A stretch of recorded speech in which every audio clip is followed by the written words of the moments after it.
अज्ञानतिमिरन्धस्य ज्ञानाञ्जनशलाकया चक्षुरुन्मिलितं येन तस्मै श्रीगुरवे नमः। नमोऽयं विष्णुपादाय कृष्णपृष्ठाय भूतले श्रीमते भक्तिवेदान्त स्वामिनिति नामिने। नमस्ते सारस्वती देवे गौरवाणी प्रचारिणे निर्विशेष शून्यवादी पाश्चात्यदेशतारिणे। वाञ्छाकल्पतरुभ्यश्च कृपा सिन्धुभ्यो एव च पतितानां पावनेभ्यो वैष्णवेभ्यो नमो नमः। जय श्री कृष्ण चैतन्य प्रभु नित्यानंद श्री अद्वैत गदाधर शिवासादि गौर भक्तवृंद। हरे कृष्णा कृष्ण कृष्ण हरे हरे, हरे राम राम राम हरे নামক পর্বতে উপস্থিত হয়েছি।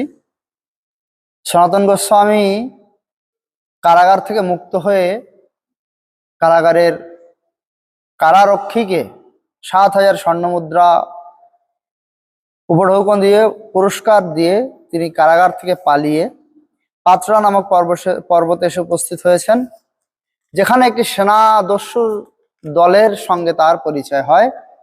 এই সেনাদস্যু দলের যিনি সর্দার ছিলেন তিনি ছিলেন গণৎকার। তিনি বুঝতে পারতেন যে কোথায় কি ঘটতে চলেছে ইত্যাদি।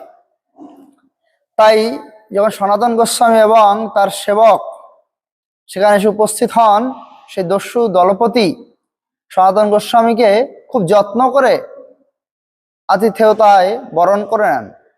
তিনি তাকে রান্না করার জন্য সামগ্রী প্রদান করেন এবং বলেন যে আপনি রান্না করে ভোজন গ্রহণ করুন এবং রাত্রিতে এখানে অবস্থান করুন। সনাতন গোস্বামী বসে বসে ভাবেন যে একজন অচেনা ব্যক্তি, তার উপরে একজন দস্যু, তিনি কেন আমার প্রতি এত সহানুভূতি, এত আতিথেয়তা প্রদর্শন করছেন। তখন তিনি ভাবলেন নিশ্চয়ই কোনো ব্যাপার রয়েছে। তখন তিনি তার ভৃত্য সেবক ঈশানকে জিজ্ঞাসা করলেন যে তোমার কাছে কি কোনো গুরুত্বপূর্ণ কিছু আছে? ঈশান তখন উত্তর দিলেন যে আমার কাছে ৭টি স্বর্ণমুদ্রা রয়েছে। এটি জানতে পেরে সনাতন গোস্বামী বুঝতে পারলেন যে নিশ্চয়ই স্বর্ণমুদ্রার লোভে আমাদেরকে এত খাতির যত্ন করছে। রাত্রে যখন আমরা ঘুমাবো আর ঘুম ভাঙবে না, রাত্রে নিশ্চয়ই আমাদের হত্যা করে এই মোহরগুলো দখল করার জন্য এই পরিকল্পনা সে করেছে। তখন সনাতন গোস্বামী কি করলেন, তার ভৃত্য ঈশানের থেকে ৭টি সোনার মোহর নিয়ে তিনি দস্যু দলপতিকে দিলেন এবং বললেন যে আপনি আমাকে দয়া করে এই পাত্রা পর্বত পার হয়ে যাওয়ার সুবিধার জন্য সহযোগিতা করুন এবং এই ৭টি স্বর্ণমুদ্রা আপনি রাখুন। তখন সেই দস্যু দলপতি বললেন যে না না, আমার যদি লোভ ছিল, কিন্তু আপনি অত্যন্ত সজ্জন মহাত্মা, তাই আমি আপনার এরকম সাধু ব্যক্তির থেকে এই সম্পত্তি নিতে রাজি নই। আপনি রাখুন এবং আমাদের পার করে দেন, আমি আপনাদের এমনি পার করে দেব। সনাতন গোস্বামী তখন বললেন যদি আজকে আপনি না গ্রহণ করেন, কেউ না কেউ নিশ্চয়ই এটি নেয়ার জন্য ফন্দি ফিকির আটবে, আমরা রাস্তায় অনেক বিপদে পড়তে পারি। তাই আপনি দয়া করে এগুলো রাখুন এবং আমাদের নির্বিঘ্নে এই পর্বত পার করে দিন। কথা মতো তিনি কি করলেন, লোকজন দিয়ে সনাতন গোস্বামী এবং তার সেবক ঈশানকে তিনি এই পর্বত পার করে দিলেন। যেতে যেতে সনাতন গোস্বামী তার সেবক ঈশানকে আবার জিজ্ঞাসা করলেন যে তুমি কি সব দিয়ে দিয়েছ?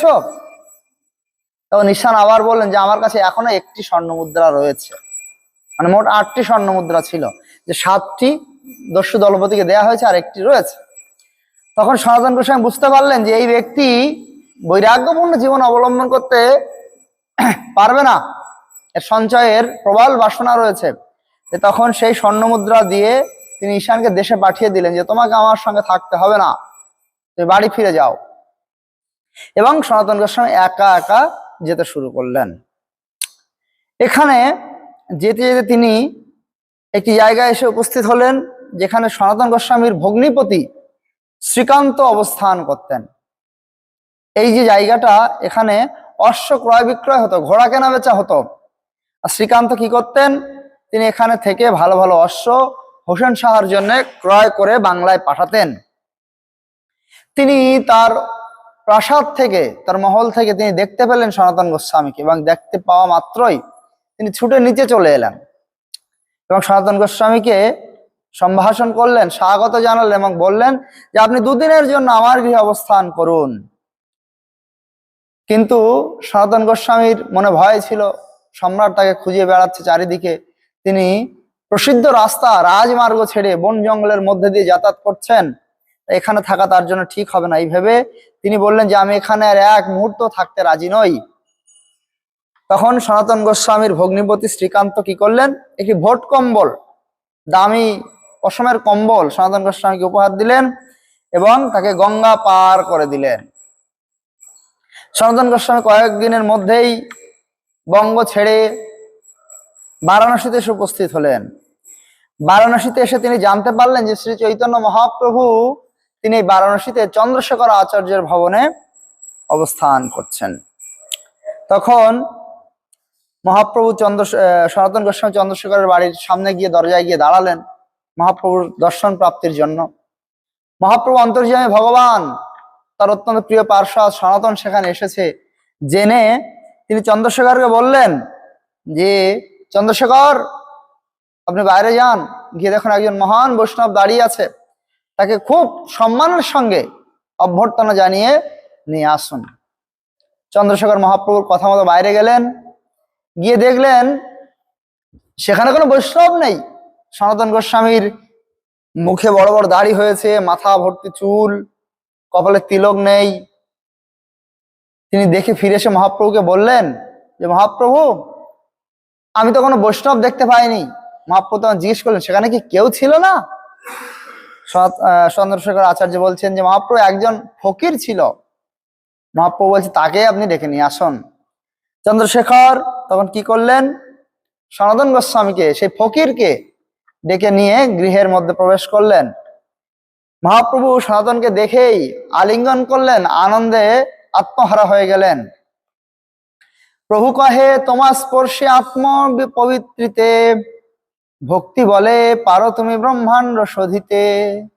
তোমা দেখি তোমার স্পর্শে গাই তোমার গুণ, সর্বেন্দ্রিয় ফল এই শাস্ত্রে নিরূপণ।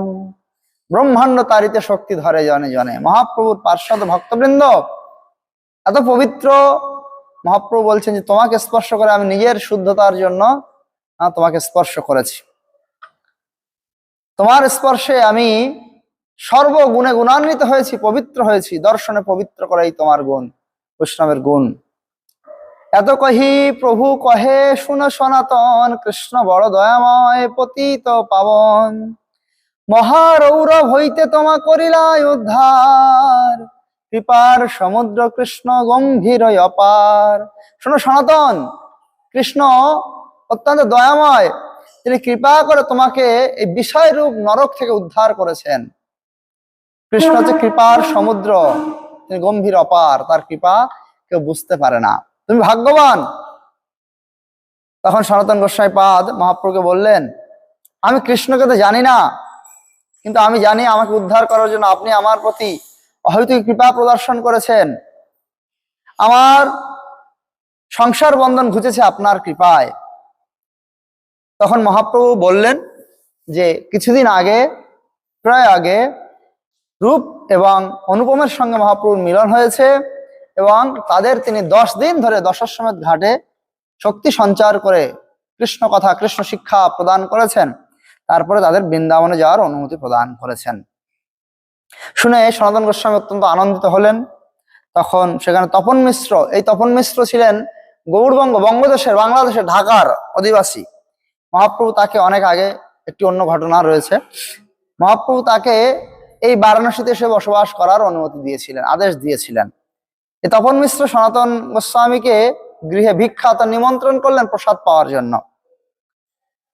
এবং চন্দ্রশেখর আচার্য কি করলেন, মহাপ্রভুর কথা মতো সনাতন গোস্বামীকে নিয়ে গেলেন ক্ষৌরকর্ম করার জন্য। মহাপ্রভু বললেন যাও যাও, সনাতনের ভদ্রবেশ করে নিয়ে আসো।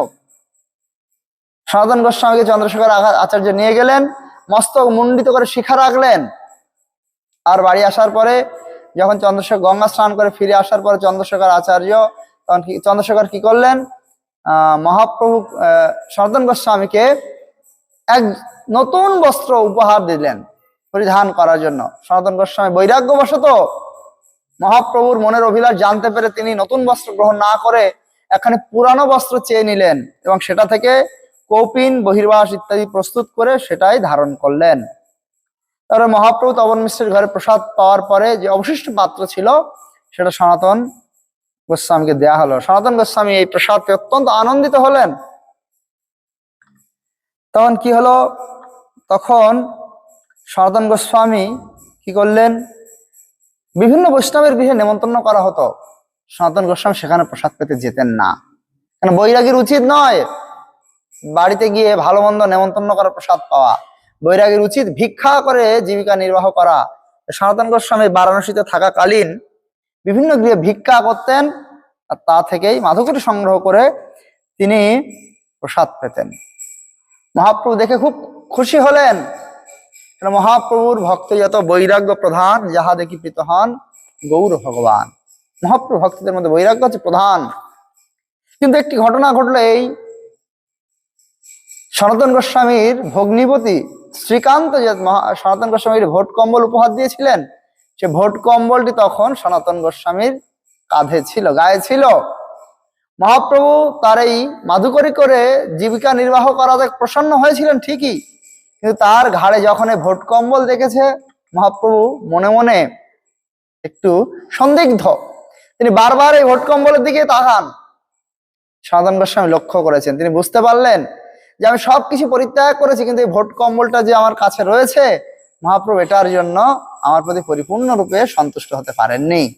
তাই তিনি গঙ্গায় স্নান করতে গিয়ে পরদিন দুপুরবেলা একজন গৌড়ীয় বৈষ্ণবকে দেখলেন, তাকে এই দামি ভোট কম্বল উপহার দিয়ে তার থেকে ছেঁড়া কাঁথা তিনি চেয়ে নিলেন। সেই ছেঁড়া কাঁথা গায়ে দিয়ে যখন মহাপ্রভুর সামনে এসেছেন, তখন মহাপ্রভু অত্যন্ত প্রসন্ন হয়েছেন, যাহা দেখি প্রীত হন গৌর ভগবান। হ্যাঁ, প্রভু বলছেন, প্রভু কহে ইহা আমি করিয়াছি বিচার, বিষয় ভোগ খণ্ডাইল কৃষ্ণ সে তোমার, সে কেন রাখিবে তোমার শেষ বিষয় ভোগ, রোগ খণ্ডী সদ বৈদ্য না রাখে শেষ রোগ। মহাপ্রভু বলছেন, প্রকৃত যে ডাক্তার ভালো হবে, ভালো ডাক্তার যে হবে, সে যখন কোনো রোগীর চিকিৎসা করবে তখন রোগ পুরোপুরি নির্মূল না হওয়া পর্যন্ত রোগীকে পরিত্যাগ করবে না, ছুটি দেবে না। তাই আমি তোমার যে চিকিৎসা করেছি, কৃষ্ণ তোমার যে চিকিৎসা করেছে, তোমার বিষয় থেকে মুক্ত করে বৃন্দাবনে নিয়ে যাচ্ছে, সামান্য একটু রোগ কেন তোমার মধ্যে থাকবে, কৃষ্ণ কৃপা করে তোমার সমস্ত রোগ নির্মূল করে দিলেন। 3 মুদ্রার ভোট গায়ে মাধুকরী গ্রাস, ধর্মহানি হয় লোকে করে উপহাস। তুমি মাধুকরী করে জীবিকা নির্বাহ করছো, কিন্তু গায়ে তোমার 3 টাকার ভেট কম্বল, এটা তো দেখে লোক হাসাহাসি করত। যাই হোক, কৃষ্ণের কৃপায় তোমার রোগ পরিপূর্ণরূপে, বিষয় বাসনা, বিষয় ভোগ পরিপূর্ণরূপে নির্মূল হয়েছে। সনাতন গোস্বামী খুব খুশি হলেন। তিনি মহাপ্রভুকে বললেন, আমার কুবিষয় ভোগ যিনি খণ্ডন করেছেন, তার কৃপায় আমার শেষ রোগ দূরীভূত হয়েছে। মহাপ্রভুকে তিনি স্তুতি করলেন যে আপনার কৃপায় আমার শেষ বিন্দু পর্যন্ত বিষয় ভোগ আমার থেকে দূরীভূত হয়েছে। তখন মহাপ্রভু কি করলেন, তিনি সনাতন গোস্বামীকে শিক্ষা প্রদান করলেন। তিনি রূপ গোস্বামীকে যেমন শিক্ষা প্রদান করেছিলেন, এই মতো প্রয়াগে 10 দিন রহিয়া শ্রীরূপে শিক্ষা দিলেন শক্তি সঞ্চারিয়া দশাশ্বমেধ ঘাটে, ঠিক সেরকম তিনি সনাতন গোস্বামীকে 2 মাস ধরে শিক্ষা প্রদান করলেন। যাদের মতি অতিশয় আগ্রহশীল, মহাপ্রভুর ভক্ত এবং ভাগবত ধর্মের নিগুড় তত্ত্বের প্রতি যাদের মতি অতিশয় আগ্রহশীল, যারা জানতে চায়, তাদের অবিলসিত বিষয় অবিলম্বে সিদ্ধ হয়। তারা এই সমস্ত শিক্ষা খুব সহজে জানতে পারবে মহাপ্রভুর কৃপায়, দিব্য জ্ঞান হৃদয়ে প্রকাশিত।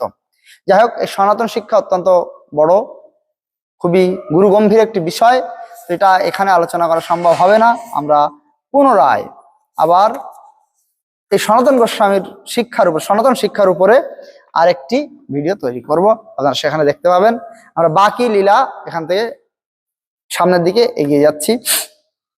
এখানে মহাপ্রভু 2 মাস ধরে সনাতন গোস্বামীকে বিভিন্ন বিষয় শিক্ষা দিলেন। কি কি শেখালেন? সংক্ষেপে কহিল এই প্রয়োজন বিবরণ, পঞ্চম পুরুষার্থ এই কৃষ্ণ প্রেমধন। পূর্বে প্রয়াগে আমি রসের বিচারে, তোমার ভাই রূপে কইলু শক্তি সঞ্চারে। তুমি করিহ ভক্তি রসের বিচার, মথুরায় লুপ্ত তীর্থ করিহ উদ্ধার। বৃন্দাবনে কৃষ্ণ সেবা বৈষ্ণব আচার, ভক্তি শ্রুতি শাস্ত্র করিহ প্রচার। যুক্ত বৈরাগ্য স্থিতি সব শিখাইল, শুষ্ক বৈরাগ্য জ্ঞান সব নিষেধিল। তবে সনাতন সব সিদ্ধান্ত পুছিল, ভাগবত সিদ্ধান্ত গুড় সকল কহিল। মহাপ্রভু সনাতন গোস্বামীকে এই 10 দিন, এই 2 মাস ধরে যুক্ত বৈরাগ্য, বৈষ্ণব আচরণ, ভক্তি রসের বিচার, বিভিন্ন শাস্ত্র প্রণয়নের কথা এবং মথুরায় থেকে তিনি যেন লুপ্ত তীর্থ উদ্ধার করবেন তার বিষয়ে উপদেশ ইত্যাদি সনাতন গোস্বামী শিক্ষা দিলেন। ভক্তি জীবনের সমস্ত গূঢ় তত্ত্ব, নিগূঢ় তত্ত্ব মহাপ্রভু সনাতন গোস্বামীকে শিক্ষা দিলেন। তবে সনাতন প্রভুর চরণে ধরিয়া, নিবেদন কইল দন্তে তৃণ গুচ্ছ লইয়া। নিচু জাতি নিচু সেবী মুই সুপামর, সিদ্ধান্ত শিখাইলে এই ব্রহ্মার অগোচর। সনাতন গোস্বামী যখন মহাপ্রভুর চরণে দন্ত তৃণ ধারণ করে দণ্ডবত প্রণতি নিবেদন করে মহাপ্রভুকে বলছেন, মহাপ্রভু আমি নিচু জাতি নিচু বংশে আমার জন্ম হয়েছে, আমি নিচু কাজ করেছি, আপনি আমাকে কৃপা করে ব্রহ্মার অগোচর, ব্রহ্মা যে তত্ত্ব জানে না সেই তত্ত্ব আমাকে শিক্ষা দিলেন। মোর মন তুচ্ছ এই সিদ্ধান্ত অমৃত সিন্ধু, মোর মন ছুঁইতে নারে ইহার এক বিন্দু। কিন্তু আমি এত পামর, এত অধম, এই সমস্ত সুসিদ্ধান্ত আমি এক বিন্দু স্পর্শ করতে পারছি না, আমি ধারণ করতে পারছি না। পঙ্গু নাচাইতে যদি হয় তোমার মন, বর দেহ মোর মাথে ধরিয়া চরণ। কিন্তু আপনার যদি ইচ্ছা হয়, আপনি যদি পঙ্গুকে নাচাতে চান, কাঠের পুতুলকে যদি আপনি নাচাতে চান, তাহলে আমার মাথায় চরণ ধারণ করে আমাকে আশীর্বাদ করুন। মুই যে শিখালু তার স্ফুরক সকল, এই তোমার বর হইতে হবে মোর বল। তবে মহাপ্রভু তার শিরে ধরি করে, বর দিল এই সব স্ফুরক তোমারে। মহাপ্রভুর কাছে প্রার্থনা করলেন, মহাপ্রভু আপনি যদি কৃপা করে আমার মাথায় আপনার শ্রী চরণ ধারণ করে আমাকে আশীর্বাদ করবেন, তবে আপনার আশীর্বাদের জোরে যদি আমি কিছু ধারণ করতে পারি। মহাপ্রভু তখন খুশি হয়ে সনাতন গোস্বামীর মাথায় নিজের শ্রীহস্ত স্থাপন করে আশীর্বাদ প্রদান করলেন। এইভাবে সনাতন গোস্বামীকে বিভিন্ন বিষয়, যেগুলো হরিভক্তি বিলাসে সনাতন গোস্বামী বিশেষ করে বর্ণনা করেছেন বৈষ্ণব আচার সম্পর্কে, সমস্ত কিছু তিনি মহাপ্রভু তাকে শিক্ষা দিলেন। গুরুর লক্ষণ, শিষ্যর লক্ষণ, তাদের কিভাবে পরীক্ষা করা উচিত, সেব্য ভগবানকে সর্বমন্ত্র বিচার কিভাবে করতে হয়, মন্ত্র অধিকারীকে মন্ত্র সিদ্ধাদি শোধন দীক্ষা প্রাত স্মৃতকর্ত শৌচ আচমন দন্ত ধাবন স্নান সন্ধ্যাদি বন্ধন গুরু সেবা উদ্রপূর্ণ তিলক ধারণ চক্রাদি ধারণ গোপীচন্দন মালা ধুতি তুলসী আহরণ বস্ত্র পীঠ গৃহ সংস্কার কৃষ্ণ প্রবোধন ইত্যাদি সমস্ত বিষয়ে মহাপ্রভু সনাতন গোস্বামীকে শিক্ষা দিলেন 2 মাস ধরে। এইভাবে শ্রী চৈতন্য মহাপ্রভু শ্রী সনাতন গোস্বামীর নিকটে বৈষ্ণব স্মৃতি রচনার জন্য কৃপা বিস্তার করেছিলেন। তিনি কাশীতে 2 মাস যাবৎ শ্রীকৃষ্ণ ভজনের বিভিন্ন তত্ত্বাদি এবং বৈষ্ণব স্মৃতি শাস্ত্র সম্পর্কে শিক্ষা প্রদান করে শ্রী সনাতনকে বৃন্দাবনে পাঠিয়ে দেন। এখান থেকে সনাতন গোস্বামী মহাপ্রভুর কৃপার আশীর্বাদ নিয়ে তিনি বৃন্দাবনে চলে গেলেন। তিনি প্রথমে মথুরায় গিয়ে পৌঁছালেন বিশ্রাম ঘাটে। সেখানে সুবুদ্ধি রায়ের সঙ্গে সনাতন গোস্বামীর সাক্ষাৎ হলো। সুবুদ্ধি রায় শ্রীরূপের কথা, অনুপমের কথা বললেন। দুজনের সঙ্গে খুব আনন্দ হলো। মহাবিরক্ত সনাতন ভ্রমে বনে বনে প্রতি বিক্ষেপ প্রতি কুঞ্জে রহে রাত্রি দিনে মথুরা মাহাত্ম্য শাস্ত্র সংগ্রহ করিয়া লুপ্ত তীর্থ প্রকাট কইল বনেতে ভ্রমিয়া। বৃন্দাবনে এসে সনাতন গোস্বামী কি করছেন? একটি একটি গাছের নিচে এক একটা দিন, এক একটা রাত কাটান। আর মথুরা মাহাত্ম্য নামক শাস্ত্র গ্রন্থটি তিনি সংগ্রহ করেছেন। এই গ্রন্থের দ্বারা তিনি যত যত বৃন্দাবনের তীর্থ যা লুপ্ত হয়ে গেছে, মানুষ যে তীর্থ সম্পর্কে জানে না, তিনি সেই সমস্ত তীর্থ খুঁজে বের করার প্রয়াস করতে লাগলেন। শ্রীমান মহাপ্রভুর কৃপাদেশ নিয়ে যখন শ্রীরূপ নীলাচল হতে গৌড়দেশে আসেন, এর মধ্যে কি হয়েছে? মহাপ্রভু রথযাত্রায় সমগ্র বৈষ্ণবদের, বাঙালি বৈষ্ণবদের মহাপ্রভু পার্শ্বদের আসতে বলতেন, এরকম সময় সনাতন গোস্বামী তিনি এই বৃন্দাবন থেকে তিনি পুরী যাত্রা করলেন। যে পথে মহাপ্রভু বৃন্দাবনে এসেছিল সেই ঝাড়খণ্ডের জঙ্গলের মধ্য দিয়ে সনাতন গোস্বামী বৃন্দাবন থেকে পুরী যাচ্ছে। আর সনাতন রূপ গোস্বামী তিনি আগেই বাংলা গেছিলেন। তিনি বাংলা থেকে প্রথমে তিনি পুরী গেছিলেন মহাপুরুষ কাছে, সেখানে 10 মাস থাকেন। তারপরে তিনি এই পুরী থেকে তিনি বাংলায় যাত্রা করেন। কিন্তু যাওয়া আসার পথে, যদিও বৃন্দাবন থেকে পুরী আসা আর পুরী থেকে বাংলা যাওয়া একই রকম রাস্তা, প্রায় একটাই মুখোমুখি হয়ে যাবে, কিন্তু দুজনের কারোর সঙ্গে কারোর দেখা হল না। কেন না, রূপ গোস্বামী পাদ তিনি বাংলা গেছেন রাজপথ দিয়ে ঘুরে, আর সনাতন গোস্বামী পাদ তিনি যে বৃন্দাবন থেকে পুরী এসেছেন সেটা ঝাড়খণ্ডের জঙ্গলের মধ্যে দিয়ে, আর দুজনের সঙ্গে কারোর সাক্ষাৎ হয়নি। আস্তে আস্তে সনাতন গোস্বামীর কি হয়েছে, এই জঙ্গলের মধ্যে জলের কষ্ট, শুদ্ধ জল নেই, বিভিন্ন পুকুরে, জঙ্গলের বিভিন্ন পুকুরে স্নান করেছে, ভালো আহার হয়নি, উপবাস থেকেছে ইত্যাদি বিভিন্ন কারণে সনাতন গোস্বামীর গায়ে কুণ্ড রসা হয়ে গেছে, কুষ্ঠ রোগ হয়েছে, রস গলছে, পোকা হয়েছে কোথাও কোথাও, করুণ অবস্থা শরীরের। আস্তে আস্তে সনাতন ভাবছে যে এই শরীর নিয়ে আমি মহাপ্রভুর সামনে কি করে যাব, সাক্ষাৎ ভগবান, আমার এই পচাগলা শরীর নিয়ে আমি মহাপ্রভুকে কি করে দর্শন করব, আমি জগন্নাথের রথের চাকায় নিজের প্রাণ বিসর্জন দিয়ে দেবো, এই শরীরে তো আর হরিভজন হবে না। জগন্নাথ রথযাত্রায় হইবেন বাহির, তার রথ চাকায় ছাড়িব এই শরীর। তিনি চিন্তা করছে যে আমার এই শরীর দিয়ে তার কৃষ্ণ ভজন হবে না, মহাপ্রভুর সেবায় আমি যুক্ত হতে পারবো না, তাই আমি জগন্নাথের রথের চাকায় আমার এই শরীর বিসর্জন দিয়ে দেব। তিনি পুরীধামে এসে লোকজনের কাছে শুনে শুনে তিনি প্রথমে হরিদাস ঠাকুরের ভজন কুঠির সিদ্ধ বকুলে এসে উপস্থিত হলেন। হরিদাস ঠাকুর সনাতন গোস্বামীকে পেয়ে খুব আনন্দিত হয়ে তাকে ডেকে বসালেন, যত্ন করে বসালেন, প্রসাদ পাওয়ালেন, কথা হলো অনেক। তারপরে মহাপ্রভু প্রত্যেক দিনের ন্যায় যখন হরিদাস ঠাকুরকে দর্শন দিতে এলেন, তিনি এসে দেখলেন সনাতন এসেছে। হরিদাস ঠাকুর মহাপ্রভুকে জানালেন যে সনাতন এসেছে। মহাপ্রভু অত্যন্ত আনন্দিত হলেন, তিনি সনাতন গোস্বামীকে আলিঙ্গন করতে গেলেন। আর দৈন্যতাবশত সনাতন গোস্বামী গায়ে তার কুণ্ডরসা মহাপ্রভুর গায়ে লেগে যাবে এই ভেবে তিনি মহাপ্রভুর থেকে দূরে পালিয়ে যাচ্ছেন। সনাতন গোস্বামী আলিঙ্গন করতে যায়, মহাপ্রভু আলিঙ্গন করতে যায় সনাতনকে, সনাতন মহাপ্রভুর থেকে দূরে পালিয়ে যায়।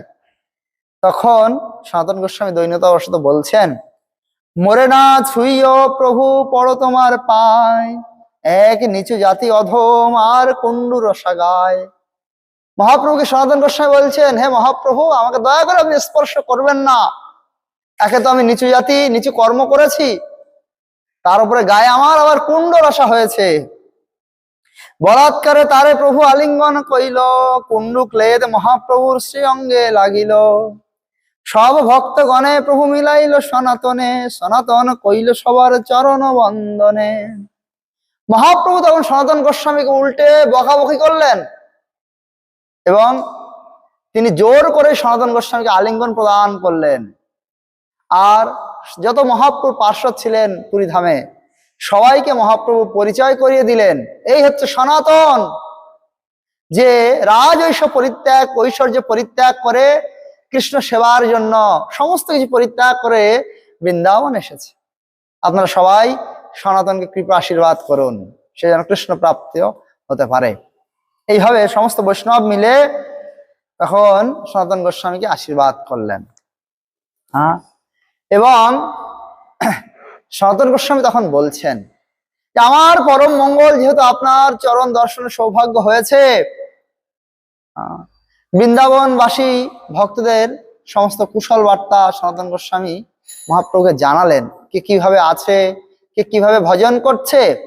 শুনে মহাপ্রভু অত্যন্ত প্রীত হলেন, খুশি হলেন।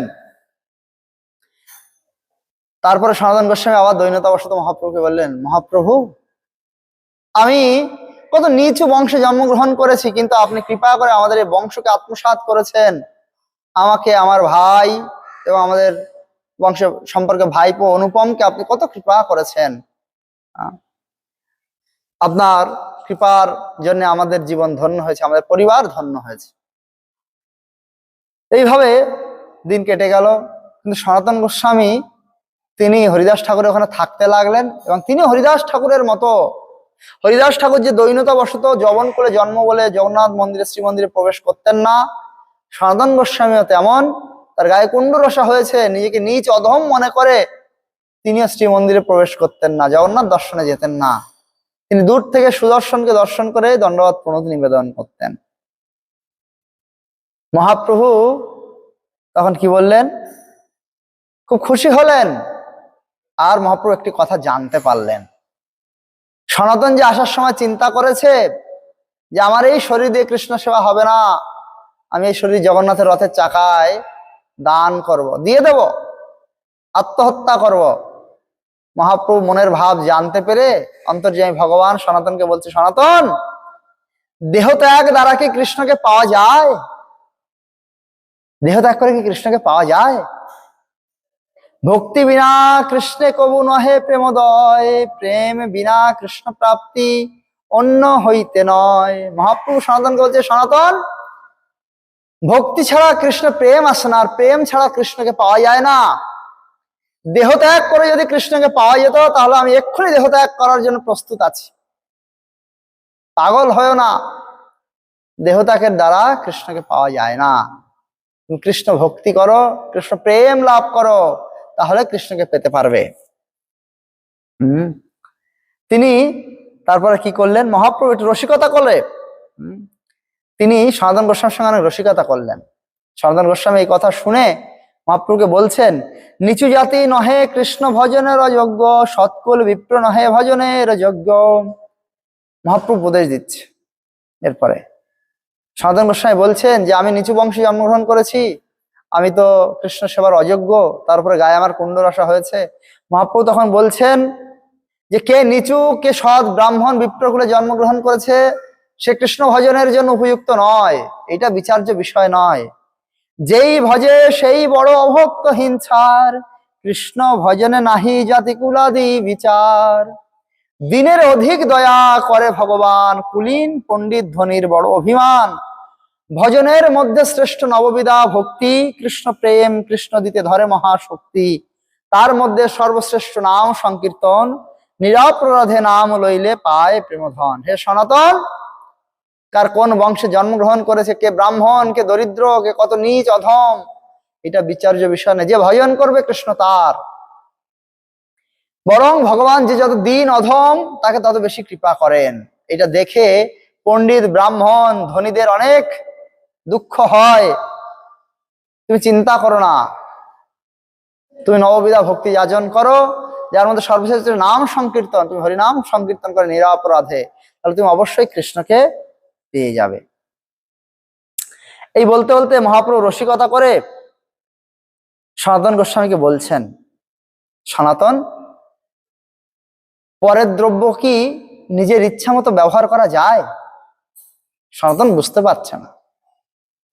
তখন মহাপ্রভু বলছেন, এই যে তুমি তোমার শরীরকে তোমার বলে মনে করছো, তুমি মনে করছো এই শরীর তুমি জগন্নাথের রথের চাকায় বিসর্জন দেবে, প্রাণ বিসর্জন দেবে।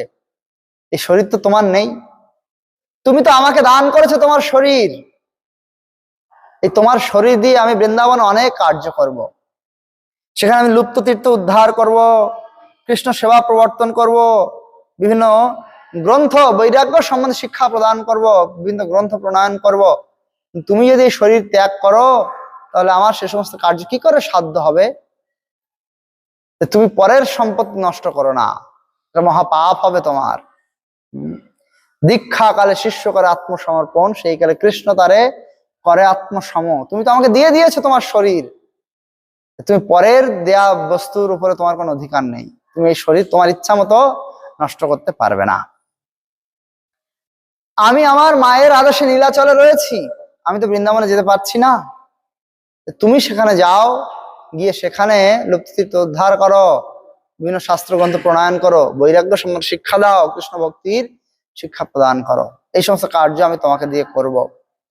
সনাতন তখন অত্যন্ত দৈন্যতাবশত মহাপ্রভু বলে, মহাপ্রভু আপনার মনের ইচ্ছা কে বুঝতে পারে, আপনি ছাড়া কেউ তো জানে না, তা আপনার কথাই হবে। হরিদাসকে তখন মহাপ্রভু আর বলছে, হরিদাসে কহে প্রভু শুনো হরিদাস, পরের দ্রব্য ইহ চাহেন করিতে বিনাশ, পরের স্থাপ্য দ্রব্য কেহ না খায় বিলায়, নিষেধ ইহ ইহারে যেন না করে অন্যায়।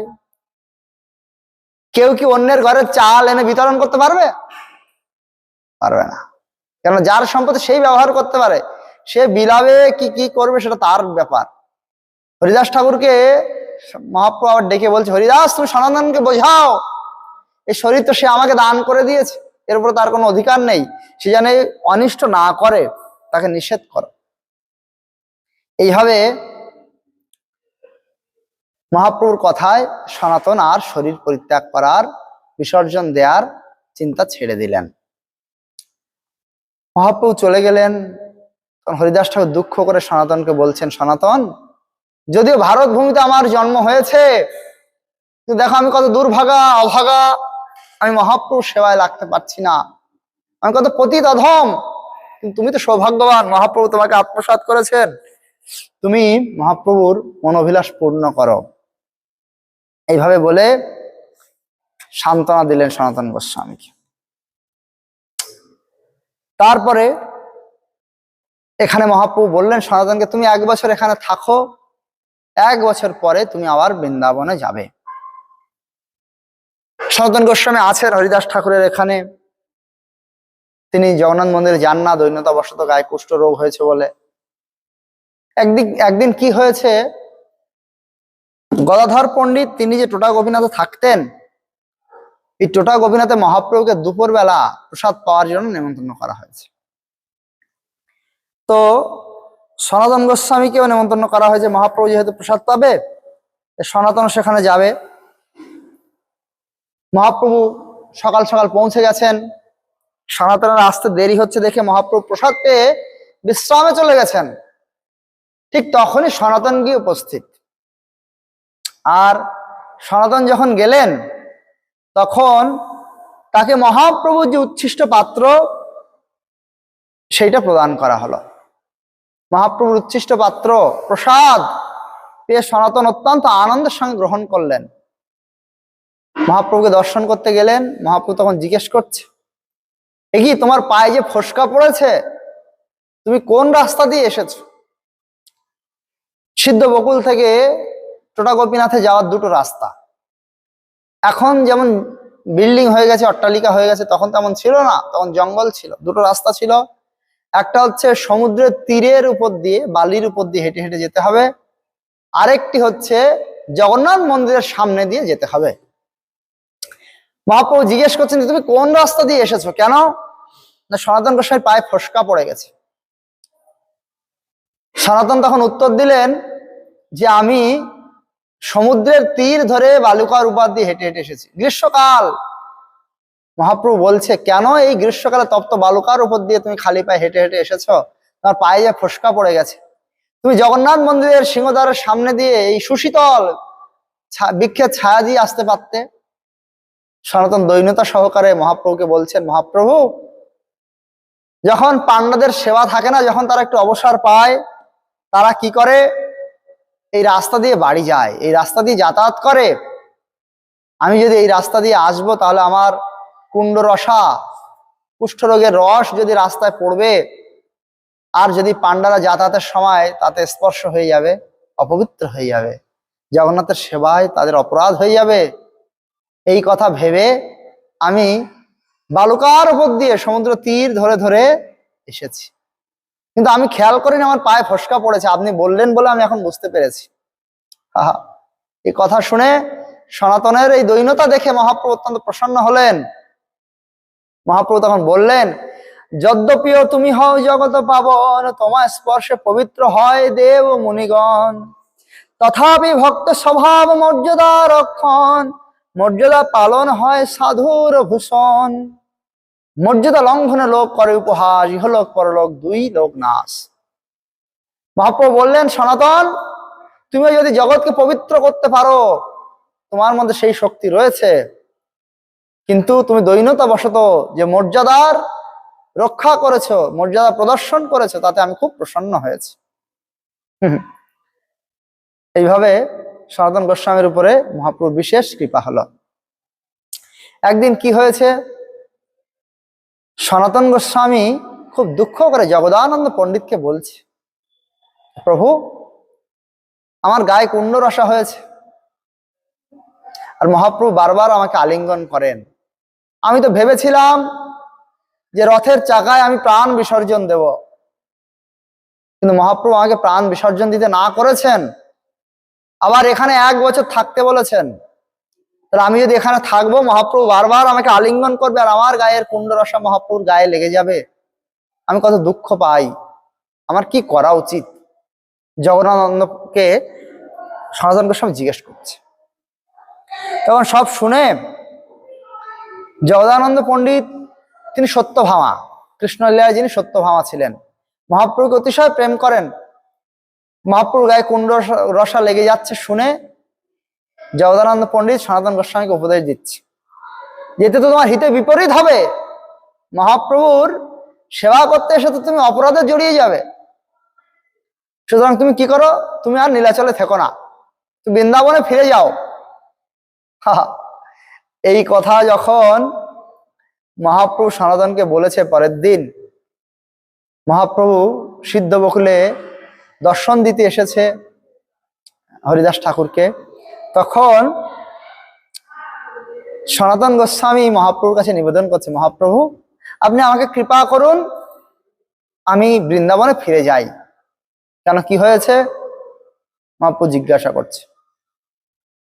সনাতন গোস্বামী বলছেন যে আমি কালকে জগদানন্দ পণ্ডিতের সঙ্গে একটু আলোচনা করছিলাম, যে আমি আস্তে আস্তে ভেবেছিলাম জগন্নাথের রথের চাকায় প্রাণ বিসর্জন দেব, কিন্তু আপনি তো নিষেধ করেছেন, আবার এখানে থাকতে বলেছেন 1 বছর। তো আপনি আমাকে বারবার আলিঙ্গন করছেন, আমার গায়ের কুণ্ডরসা আপনার গায়ে লেগে যাচ্ছে, এতে তো আমার হিতে বিপরীত হবে। জগদানন্দ পণ্ডিত শুনে আমাকে বলেছেন যেখানে না থাকতে বৃন্দাবনে ফিরে যেতে। এই কথা যখন মহাপ্রভু শুনেছে, মহাপ্রভু রেগে গেছেন জগদানন্দ পণ্ডিতের উপরে। বেটা জগা, তার এত সাহস, সে তোমাকে উপদেশ দেয়। তুমি, মহাপ্রভু ভাষা এরকম, কালিকার বটুয়া জগা ওইছে গর্বী হইল, তোমাকে উপদেশ করিতে লাগিল। কালকের ছেলে জগদানন্দ, সে তোমাকে উপদেশ করছে। ব্যবহার পরমার্থে তুমি তার গুরুতুল্য, তুমি বয়সে এবং ভক্তি জীবনে তার থেকে অনেক শ্রেষ্ঠ, তুমি তার গুরুতুল্য। তোমাকে উপদেশ দেয়, না জানে আপন মূল্য, সে নিজের স্থিতি বোঝে না, তোমাকে উপদেশ দিচ্ছে। আমার উপদেশটা তুমি প্রামাণিক আর্য, তোমাকে উপদেশ বলা করে ঐচ্ছ কার্য।